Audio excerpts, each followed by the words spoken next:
Alright, hi everyone, welcome to today's special video. Yeah, this is video 2 of 2 going up on, well, today, Wednesday the 13th. So, earlier today, we talked about pretty much who the two main candidates for president in November are going to be. Current President Biden and former President Trump. Who's going to win? I don't know. What's going to happen if either one gets elected or reelected? Well, technically reelected at this point, because both has been in office for at least 4 years. I don't know. I already stated my opinions on what I think might happen in this country. But, yeah, you can watch about that earlier, or if you want to revisit it, have fun with that. We're not going to talk about that here in this video. What we are going to talk about kind of deals with current President Biden, as in we are going to quickly go over every of the major branches of government in this country. Just give you some brief, quick updates on each of them. So, most of it hasn't really changed as much, although there will be a change happening within like 10-ish days. But we'll get there when we get there, and I'm going to talk about it. So, with the three branches of government, we have the legislative, judicial, and executive. We are going to talk about the legislative first, which is, Congress. We are currently in the 118th Congress.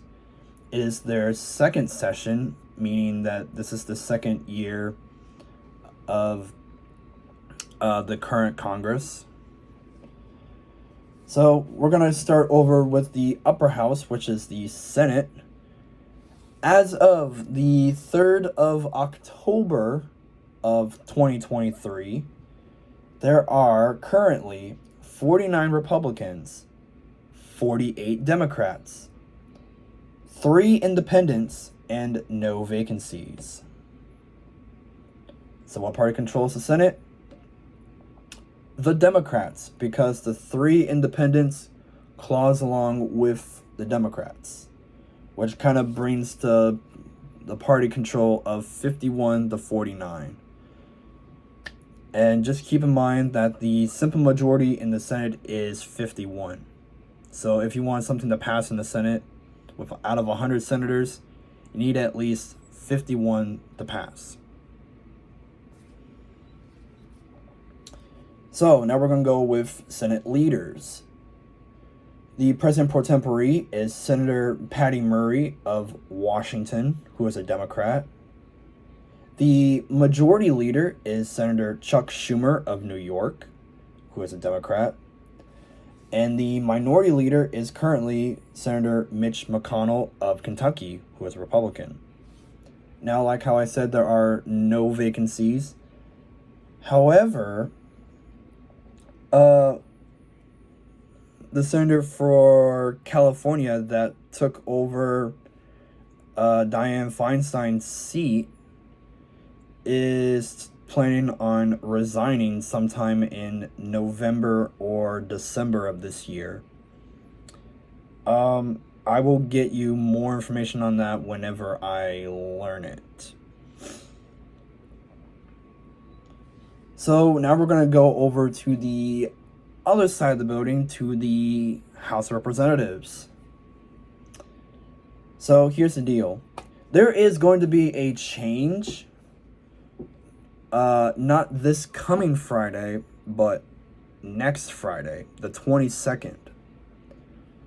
So, I'm just going to list the numbers of where we currently stand as of right now before the 22nd of March, but we will probably do a video of the current makeup of the House around that time. So for now, we are currently at 219 Republicans, 213 Democrats, and 3 vacancies. So now we're going to talk about the House leaders. The Speaker of the House is currently Mike Johnson of Louisiana's 4th District, who is a Republican. The Majority Leader is Republican Steve Scalise of Louisiana's 1st District. And the Minority Leader is currently Hakeem Jeffries of New York's 8th District, who is a Democrat. So we currently, as of right now, have 3 vacancies in pretty much in 3 different states. And they all have special elections all within the next 3 months. So we're going to talk about each one in order of the special election. So the first one is New York 26, which is scheduled to occur on the 30th of April. The former seat holder of that seat is, according to my research here, was Democrat Bill Higgins, who resigned on the 2nd of February to become the president of Shia's Performing Arts Center, which is in Buffalo.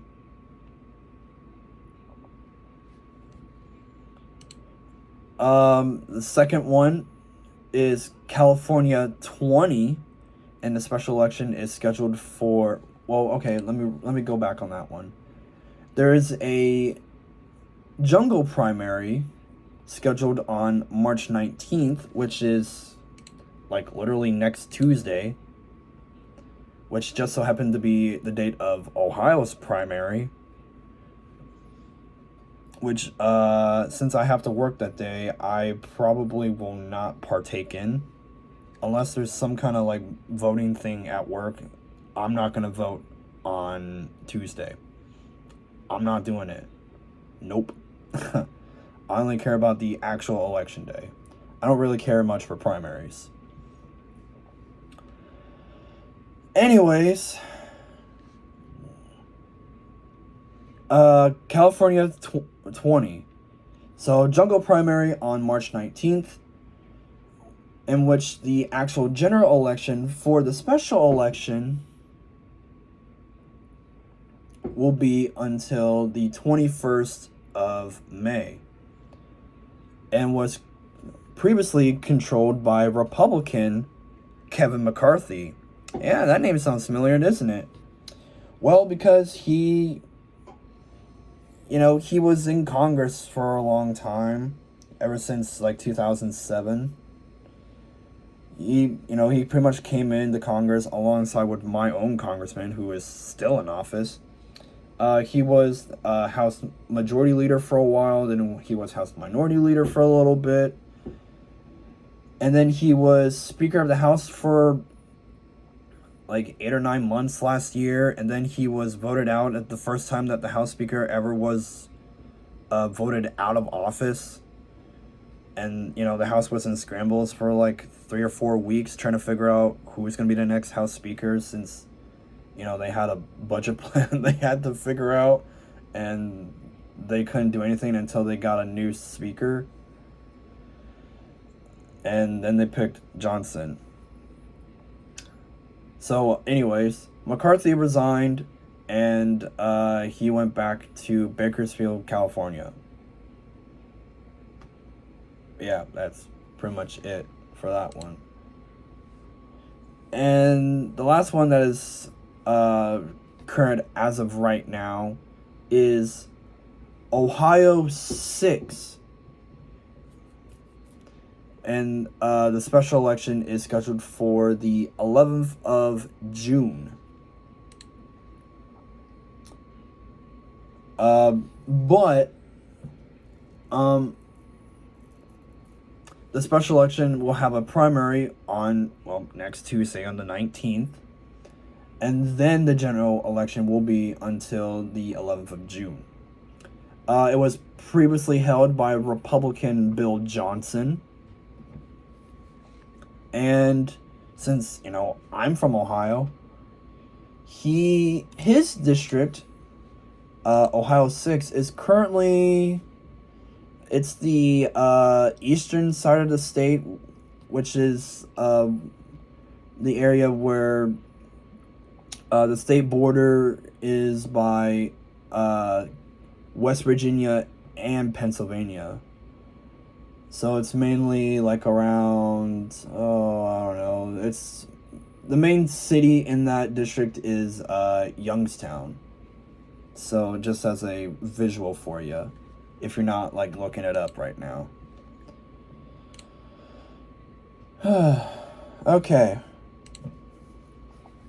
Now, like how I said before, there will be a change on the 22nd of March, which is not this Friday, but the next Friday. But we're not going to talk about it until right around then. So, don't worry, we'll talk about it, but it will only be next week.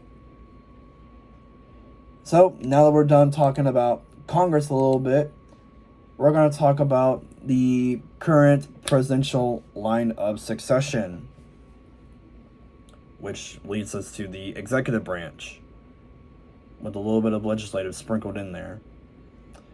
Now, going through the line of succession, there really isn't any change, I have to admit.